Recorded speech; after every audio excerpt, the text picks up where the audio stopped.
Chapitre 24. Retour vers le passé. 11 octobre, 5 novembre 2001.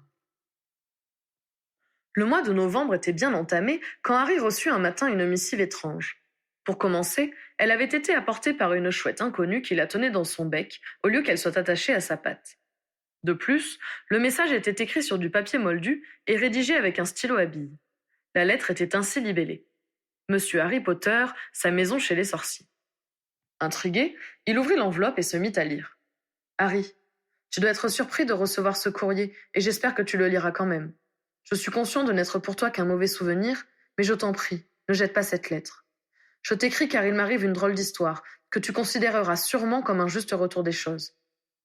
Harry mit quelques secondes à identifier l'écriture. C'étaient les pattes de mouche de son cousin, Dudley Dursley.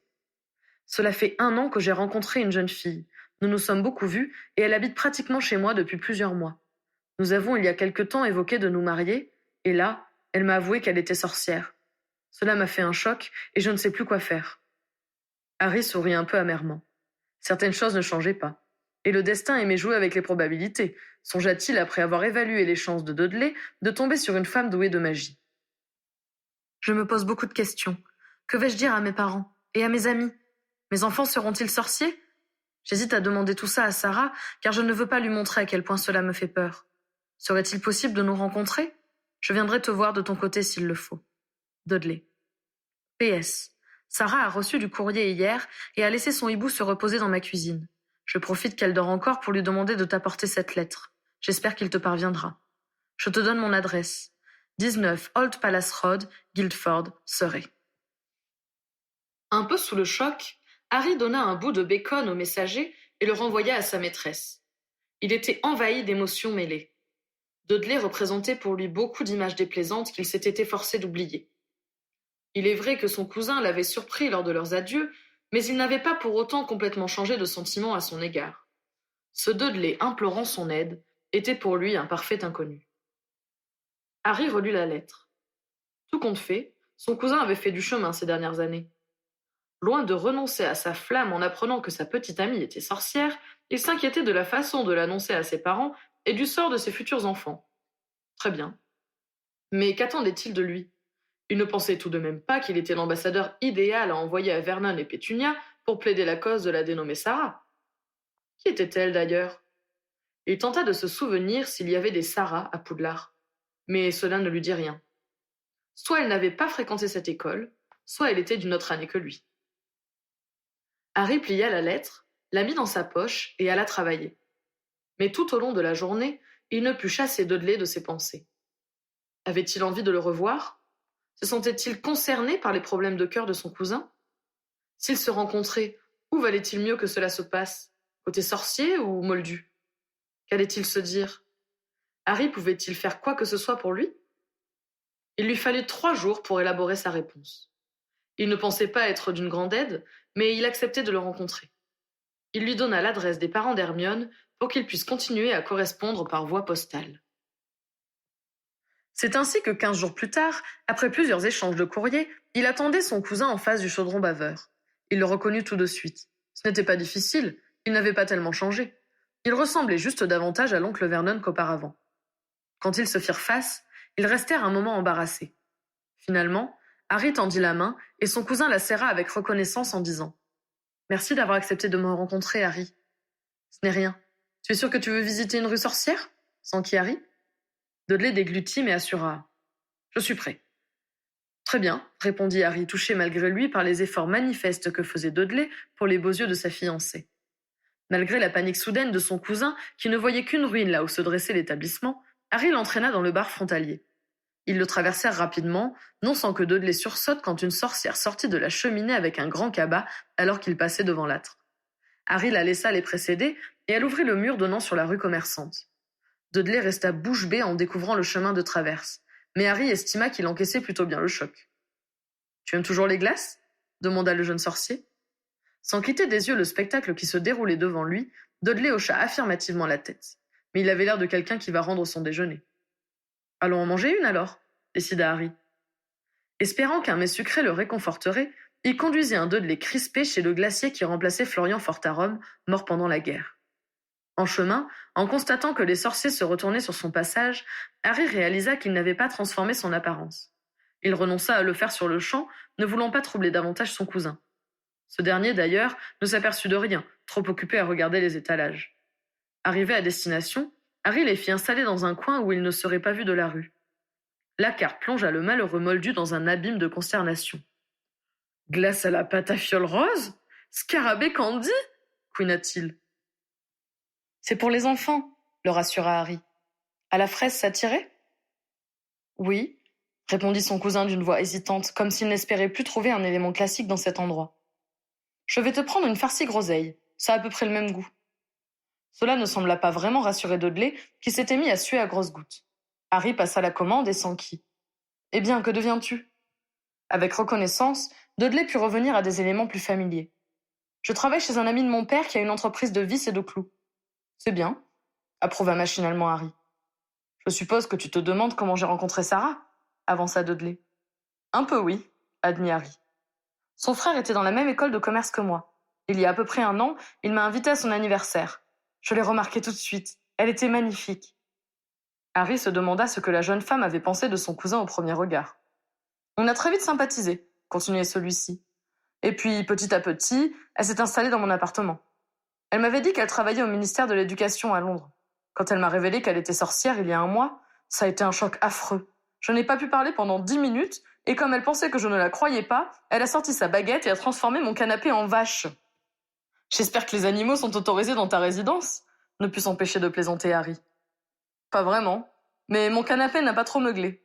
Et Sarah a nettoyé le fumier comme ça. » Dudley imita maladroitement le geste d'un sorcier en train de jeter un sort. Harry éclata de rire. Il ne savait pas si l'humour de son cousin était volontaire, mais la fameuse Sarah ne semblait pas en être dépourvue. Leur commande arriva, et Dudley contempla avec consternation le dôme orange vif constellé de taches brunes. « Ne fais pas attention à la couleur, » lui conseilla Harry. « C'est juste pour faire joli. » Dudley saisit courageusement sa cuillère et piocha dans la mixture. Il l'enfourna avec la physionomie d'un homme qui se jette dans le vide, puis il demeura plusieurs secondes sans expression. Harry se demanda si c'était le temps que l'information atteigne le cerveau ou si c'était la stupéfaction de constater que, tout compte fait, c'était mangeable. « C'est vrai que ça ressemble à une glace à la fraise, » convint Dudley du bout des lèvres. Harry ne put déterminer si c'était une appréciation sincère ou si Dudley avait finalement intégré les bases de la politesse. Il décida de revenir à leur sujet de conversation précédent. « Donc tout va bien avec ton ami ? Et que veux-tu que je fasse pour toi ?» Dudley se rembrunit. « C'est plus fort que moi. Quand je vois un acte surnaturel, j'ai la peau qui se hérisse et je me sens mal à l'aise. On m'a seriné toute mon enfance que la magie ne devrait pas exister et que seuls les anormaux la pratiquent. Je ne veux pas être effrayé lorsqu'elle transforme les choses. »« Tu vas finir par t'habituer, » lui assura Harry qui n'y croyait qu'à moitié. « Et puis, se souvint-il, ta mère n'a pas toujours détesté la magie. »« Tu plaisantes ? » ?»« Pas du tout. Quand ma mère est partie étudier la sorcellerie à Poudlard, la tienne aurait bien aimé en faire autant. C'est parce que cela n'a pas été possible qu'elle a finalement rejeté la magie et tout ce qui s'y rapportait. » Dudley considéra cette nouvelle idée et conclut. « Je ne pense pas que cela l'aidera à accepter Sarah. »« Sans doute que non, » admit Harry. « Mais pourquoi apprendre à tes parents qu'elle est sorcière ?» demanda-t-il. « Parce que je vais me marier avec elle. » On n'a pas trop envie que les Moldus soient au courant de notre existence. Moins tu en révèles, mieux c'est. Mais s'ils disent devant elle des méchancetés sur les sorciers, tu sais très bien qu'ils ne veulent pas reconnaître ce que nous sommes. Il y a peu de chances que le sujet vienne sur le tapis. Et puis, c'est avec toi que Sarah va se marier, pas avec ta famille. Mais quand même. Les sorciers ne sont pas si nombreux, lui expliqua Harry. Pour éviter la consanguinité, une proportion non négligeable d'entre nous finissent par s'unir avec des Moldus. C'est donc une situation assez courante. Tes enfants ne seront pas les seuls à avoir un parent non sorcier quand ils rentreront à Poudlard. Dudley ouvrit des yeux horrifiés. « Tu penses qu'eux aussi seront ?» s'enquit-il d'une voix mourante en réitérant son imitation du jet d'un sortilège. « Comme tu as déjà de la famille sorcière, je suppose que cela rend cette hypothèse assez probable, » hasarda Harry qui se promit d'en demander confirmation à Hermione. « Je ne sais pas si je vais y arriver, » gémit Dudley. Harry le contempla, partagé entre fou rire et pitié. « Il va falloir t'accrocher, » conseilla-t-il. « Et pour commencer, on va un peu faire les boutiques. Tu verras, ce n'est pas si terrible. » Harry lui fit une visite guidée du chemin de traverse. En longeant la devanture des sorciers facétieux, il eut quand même des scrupules et préféra réserver cette boutique pour une prochaine fois. Une fois que Dudley eut commencé à s'habituer à son environnement, il remarqua que les gens se retournaient sur eux. Il jeta un regard nerveux vers son cousin, croyant sans doute que c'était lui qui attirait l'attention. Et Harry envisagea de lui fournir quelques explications. Avant qu'il ait trouvé une formulation satisfaisante, une femme se planta devant lui et, après une petite révérence, lui indiqua « Je prie chaque jour pour vous, Harry Potter. »« Merci, madame, » dit Harry avant de la contourner en la saluant de la tête. Il entraîna Dudley qui maintenant le contemplait avec de grands yeux ronds. « C'est toi que les gens regardent comme ça ?» finit-il par demander timidement. « Oui, » répondit Harry. « Mais qu'as-tu fait pour être aussi connu ?» Harry décida de tout reprendre au début. « Tu sais pourquoi ta famille a dû se cacher quand j'ai eu 17 ans ? Tu avais des ennuis. Un mage avait pris le pouvoir de mon côté et instauré la terreur. C'était celui qui avait assassiné mes parents et il voulait me tuer également. Mais ça a mal tourné pour lui et il est mort. » Dudley resta un moment les yeux froncés, ce qui dénotait chez lui, Harry le savait, une rare et intense réflexion. « Tu as quelque chose à voir avec sa mort ?» finit par demander timidement Dudley. « On peut dire ça, » admit Harry. Il détourna la tête pour échapper au regard que lui lançait son cousin. « De votre côté, où êtes-vous parti quand on vous a fait évacuer ?» s'intéressa-t-il à son tour pour ne pas laisser le silence s'installer. « Chez tante Marge, » répondit Dudley. « Je n'y suis resté que 2 mois, puis je suis retourné au lycée. »« Et quand êtes-vous rentré chez vous ?» s'enquit Harry. « Quand je suis revenu pour les vacances d'été, mes parents étaient de nouveau à Private Drive. Il paraît que c'est Mrs. Fig qui est venue les chercher. »« Que devient-elle ?» s'enquit Harry. « Rien de spécial. Elle vit toujours avec ses chats. » Harry revint un instant sur son enfance.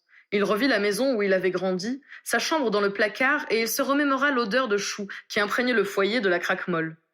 Refusant de s'appesantir davantage sur le passé, il se remit à commenter les boutiques qu'il longeait. Quand le soleil commença à descendre derrière les toits, Harry jugea qu'il en avait assez fait et ramena son cousin vers le chaudron baveur. Harry essaya d'analyser les sentiments qu'il ressentait désormais pour Dudley. Il devait admettre que celui-ci avait réussi à le surprendre. Si chaque témoignage de sorcellerie suscitait toujours chez Dudley un violent rejet, il serrait les dents et tentait de faire bonne figure avec un courage qui impressionna vivement Harry.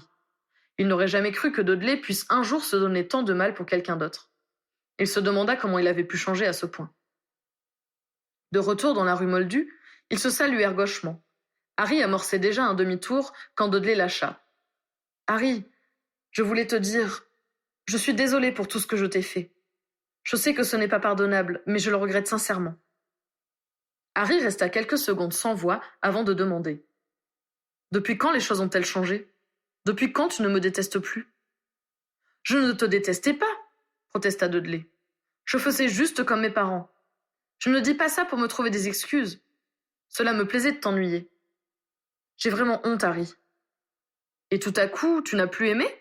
insista Harry. Le visage de Dudley se contracta. Ses yeux devinrent fixes pendant qu'il expliquait d'une voix tremblante. « Il faisait si froid. J'entendais des hurlements à glacer le sang, comme dans les films d'horreur, sauf que c'était pour de vrai. J'étais à ta place et je me voyais. Je me trouvais affreux, effrayant, impitoyable. Cet autre moi riait, et moi je pleurais, j'avais peur de lui. Et l'autre riait encore plus, heureux de me tourmenter. Il y avait des gens qui passaient. Ils nous regardaient avec horreur et je savais que c'était moi. Je veux dire le Dudley qui était devant moi, qu'ils considéraient comme une bête sauvage. Parce que c'est ce que j'étais finalement. » Harry mit quelques secondes à comprendre. Quand les détraqueurs les avaient attaqués, Dudley s'était vu par les yeux de son cousin dans toute sa laideur. De quoi faire peur, effectivement. Il repoussa résolument ses propres souvenirs de la scène, désirant aller au fond des choses. « Alors tu as voulu ne plus être comme ça ?» explicita Harry. « Oui, mais cela a pris du temps. Ceux qui étaient mes amis à l'époque me poussaient à continuer, et se moquaient de moi quand je leur disais que c'était mal. Et puis, je dois être sincère avec toi, Harry, hein. Je te dois bien ça. Dominer, c'est agréable, et j'aimais te faire peur. C'est moche, je sais. » En contemplant Dudley qui n'osait même plus soutenir son regard, Harry se souvint du plaisir qu'il avait eu à voir Amicus Carrow se tordre de douleur sur le sol. La joie perverse qu'il avait ressentie n'était pas à son honneur, mais il devait bien reconnaître l'avoir éprouvée. Il savait aussi que dans des circonstances semblables, il pourrait de nouveau oublier toute morale par vengeance. « Je comprends, » finit par répondre Harry. C'est gentil de dire ça, le remercia son cousin qui ne semblait pas vraiment y croire. Quand je suis entrée en école de commerce, j'ai changé de milieu, et j'ai pu me refaire d'autres amis. Cela a été dur. Je suppose qu'il se doutait de celui que j'étais vraiment. J'en ai bavé la première année, mais je le méritais. Et puis, je suis tombée sur un gars sympa, le frère de Sarah. On avait un devoir à faire ensemble, alors il m'a inclus dans son cercle de copains. Et grâce à lui, j'ai réussi à m'intégrer. Et je me suis rendu compte plus tard qu'il avait une sœur fantastique. Il va falloir que tu me la présentes, sourit Harry. Tu n'as qu'à venir dîner un soir avec nous, lança Dudley avec l'air de se demander si c'était bien lui qui disait ça.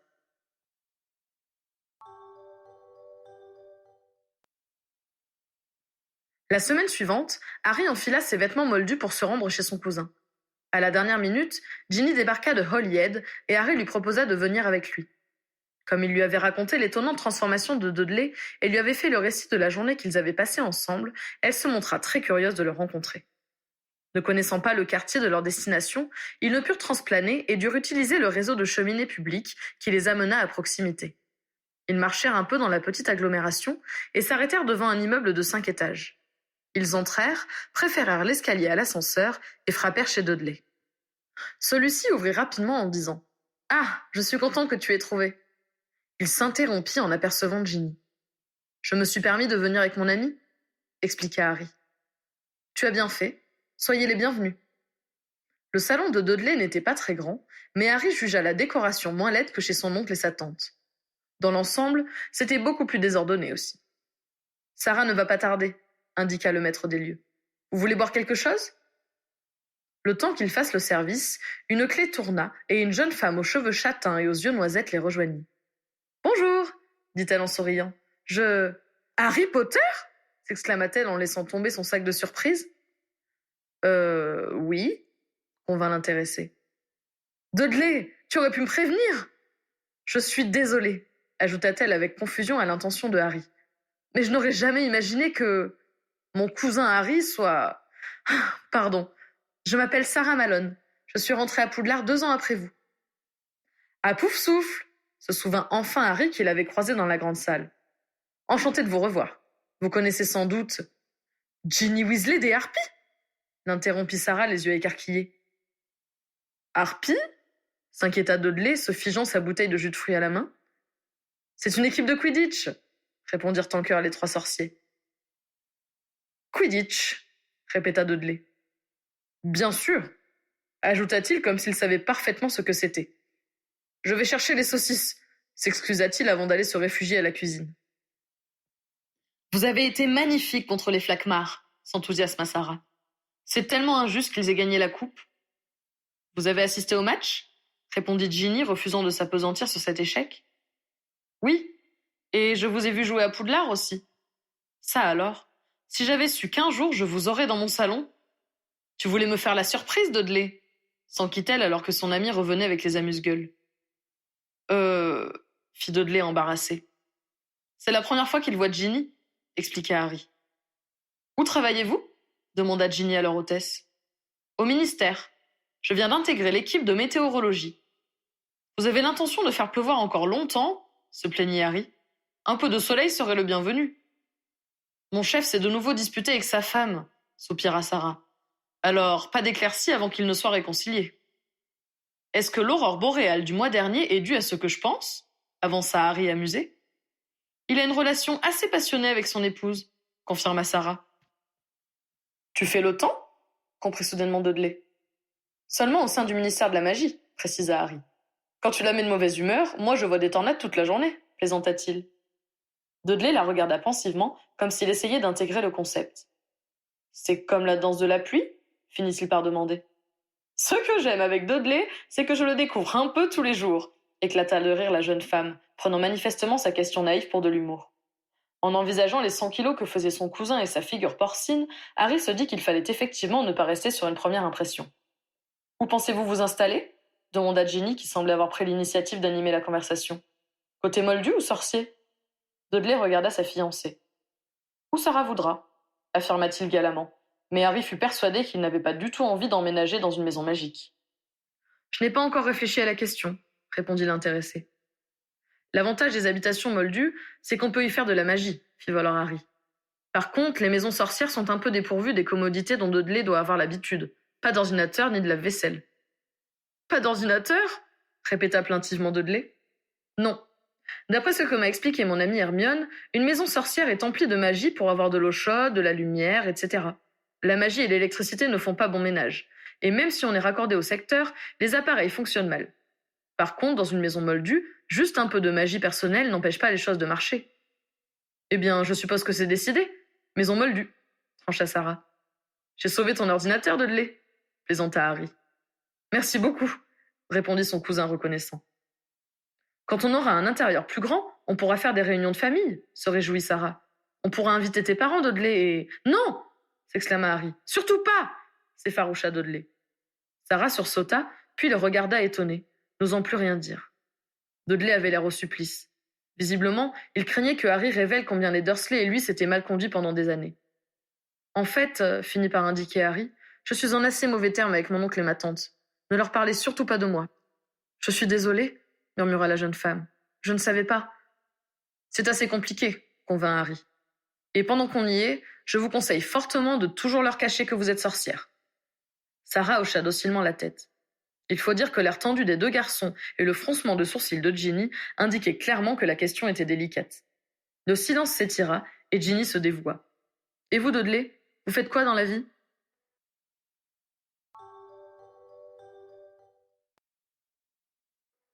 Ce lundi-là, Harry et son coéquipier furent convoqués dans le bureau du commandant, signe que l'affaire qu'on allait leur confier était importante ou nécessitait des précisions trop compliquées pour être portées sur un simple ordre de mission. Tristan Funstar, le chef du département des mystères, a requis notre aide, commença Dave Fawcett. Une fiole contenant une potion en cours d'élaboration lui a été dérobée. Pour de l'argent ? Demanda Pritchard. Ce sera à vous de le définir, répondit le commandant. Quelles seront les conditions d'enquête ? Interrogea encore le partenaire de Harry. Les langues de plomb sont au courant de la disparition de leur potion miracle et s'attendent à ce qu'une instruction soit menée. Il n'y aura pas d'effet de surprise, mais au moins vous pourrez poser librement toutes les questions que vous désirez. Et pour Potter, s'enquit Pritchard, il garde sa tête, trancha Fawcett. Il est temps qu'on s'habitue à le voir officier en tant qu'aurore.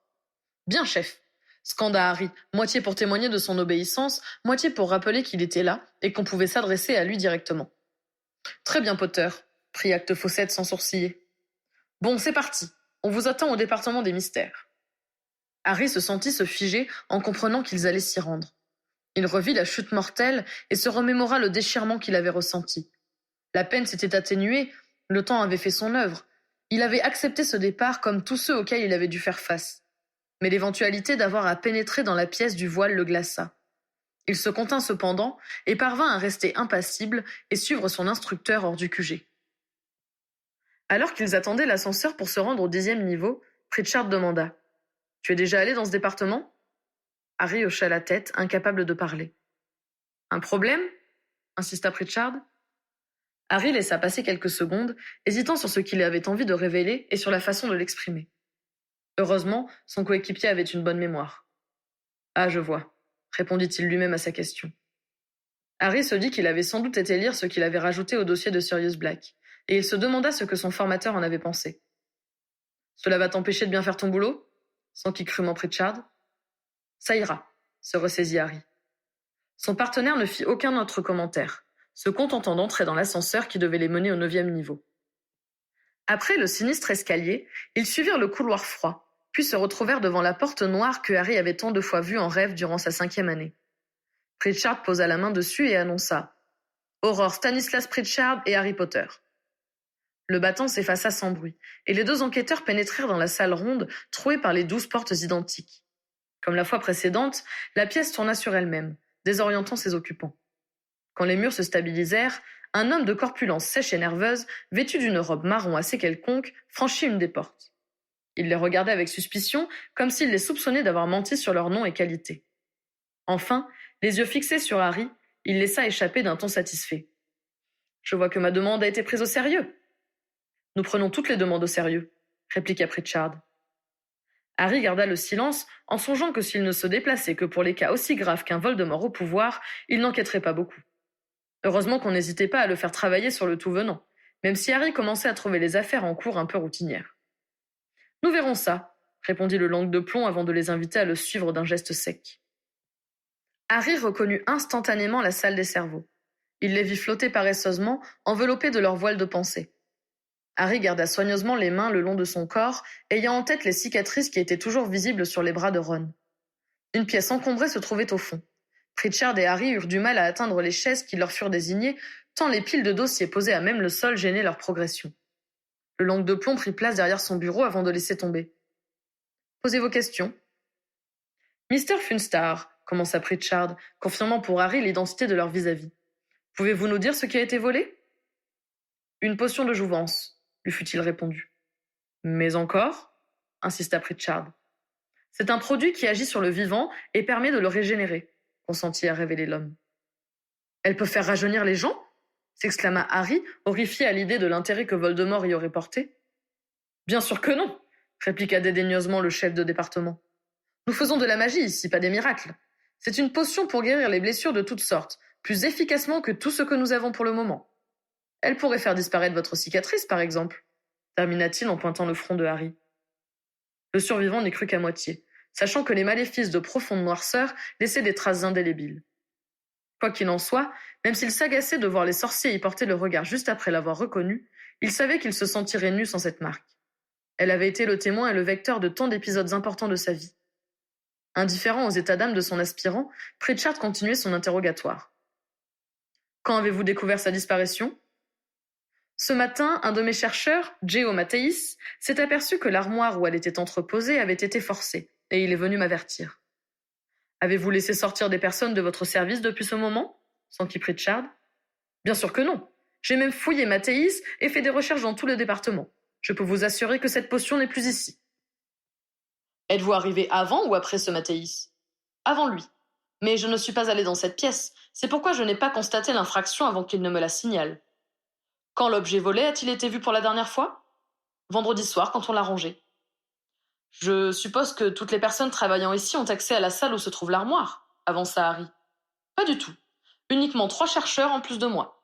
Mon département se divise en 11 parties qui ne sont accessibles qu'à ceux dont le projet en cours l'exige. Je suis le seul à pouvoir aller partout. »« Vraiment ?» s'étonna Harry. « J'ai réussi à entrer dans plusieurs pièces il y a 5 ans, et tout un comité d'accueil m'attendait dans la salle des prophéties. »« Cela ne nous a pas échappé, » répondit Funstar d'un ton pincé. « Mon prédécesseur a d'ailleurs été destitué pour cette raison, et mon premier souci quand j'ai été nommé à sa place a été de sécuriser et rendre ce lieu inexpugnable. Même le gouvernement des ténèbres n'a pu nous obliger à lui ouvrir nos portes, » conclut-il avec satisfaction. « Donc seuls les chercheurs et vos invités peuvent entrer ici. »« Exactement, » confirma Funstar. « Nous veillons à avoir le moins d'invités possible. »« Tenez-vous un registre des personnes étrangères au service qui ont été conviées à venir chez vous ?» Pour toute réponse, Funstar poussa vers eux ce que Harry jugea être une boule de cristal. L'homme posa sa baguette dessus, et Harry vit sa tête apparaître dans le matériau translucide. Puis son visage s'effaça pour laisser place à celui de son mentor. Sous leur menton, il y avait leur nom et le jour et l'heure de leur arrivée. Il y eut d'autres personnes avant que le chercheur ne mette fin à la démonstration. « Potter, note tous les visiteurs des 3 derniers mois, » ordonna Pritchard. Funstar tapota sur la boule et un parchemin comportant des noms et précisions temporelles en sortit et se posa sur la table. Harry le parcourut rapidement du regard. Seulement 3 personnes étrangères au service avaient été admises dans le Saint des Saints durant la période considérée, en plus des 2 aurores. « La liste des chercheurs habilités à approcher votre fameuse potion ?» demanda Pritchard. Un autre parchemin rejoignit le premier. Funstar posa sa baguette sur l'inventaire. « Je vous souligne le nom de celle qui travaille sur la potion, » précisa-t-il. « La liste complète de vos effectifs ?» continua l'Aurore. Tristan Funstar sortit une nouvelle feuille. « Quel sortilège de sécurité utilisez-vous » s'enquit Pritchard. « Je ne vois pas l'intérêt de vous les révéler, » rétorqua le chef du département. « Personne n'a pu les prendre en défaut depuis qu'ils ont été mis en place. Nous sommes dans le lieu le mieux défendu d'Angleterre. »« C'est ce qu'on disait de Gringotts, » remarqua Harry. « Ils ont pourtant été victimes de 2 intrusions ces dernières années. Un complice à l'intérieur peut déjouer les meilleures défenses. » Funstar fixa Harry suffisamment longtemps pour qu'il regrette d'avoir parlé. Il espéra que les 2 hommes comprendraient qu'il n'avait pas dit ça pour se vanter, mais pour éviter de négliger une piste. « Je suis le seul à pouvoir faire rentrer des étrangers, » finit par répliquer froidement le chercheur. Mais si vous ne me croyez pas sur parole, vous pouvez toujours essayer de forcer mes défenses. Nous voulons bien regarder ça de plus près, accepta Pritchard. Sur un signe de tête de son formateur, Harry prit les listes mises à leur disposition par leur hôte et suivit Pritchard vers la salle ronde par laquelle ils étaient arrivés. Funstard les laissa seuls, entourés de portes closes. Au moins, on a des noms, fit Harry en brandissant ses parchemins. On a ceux qu'il a bien voulu nous fournir. Cela ne nous dispense pas de vérifier par nous-mêmes, répliqua Pritchard. Bon, monsieur le forceur de coffre, comment tu ouvrirais ces portes, toi? Désolé, répondit Harry. Je n'ai pas amené mon dragon.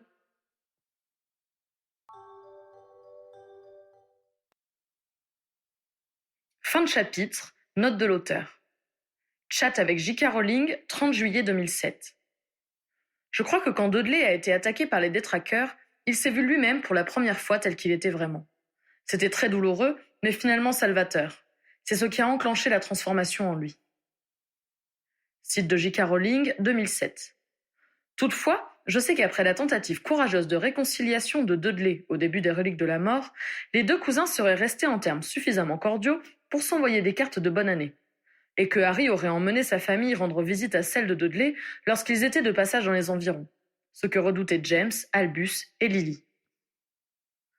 Certains s'étonneront peut-être d'entendre une sorcière dire qu'elle priait pour Harry alors que la religion n'est pas du tout évoquée dans la série officielle. Personnellement, je ne pense pas qu'une communauté de plusieurs milliers de personnes puisse être totalement sans religion. Je parle d'un point de vue sociologique. On peut imaginer que la religion traditionnelle des sorciers de Grande-Bretagne s'apparente à la religion celte.